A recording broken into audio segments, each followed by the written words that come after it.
We're going to talk about painting texture. I'll give you two foods for thought. One is to take your existing paint that you're going to paint your room, and suppose you want it to actually have texture.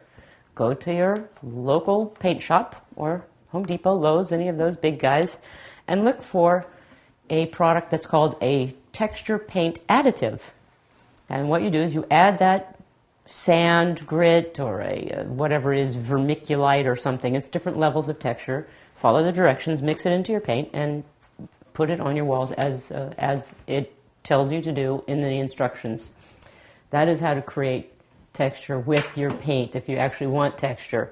Another way that I kind of developed some many years ago to create texture without having texture is by printing the paint onto the surface with plastic.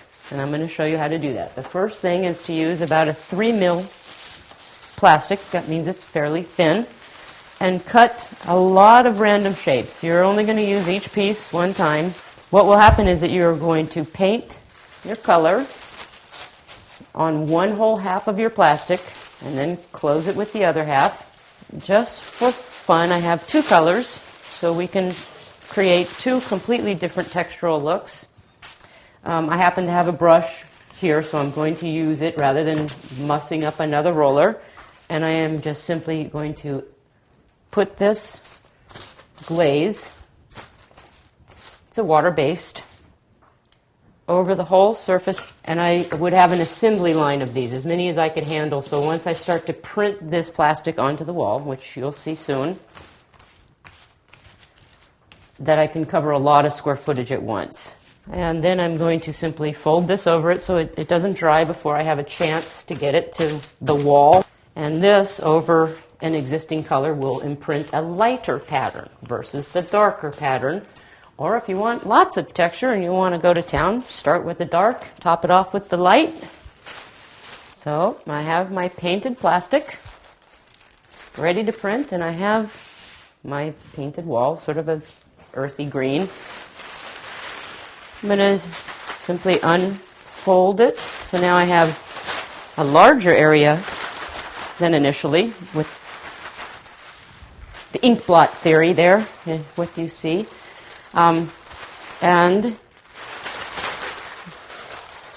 this is the hard part. You know, you just like press it onto the wall and squash it around. Then you remove it and you have texture. Now the initial idea is to keep going with one color, breaking it into the areas and trying to make it so there's not big blotches everywhere. Even if there are, it's no big deal. Textures can be rectified with more texture if you like. And here's the lighter texture, lighter color. I will put some directly over the first color just to see what happens with two layers of texture, although I would have allowed it to dry in most circumstances.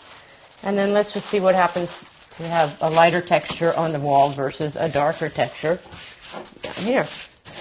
Just sort of squish it around. Sometimes you can get a couple prints.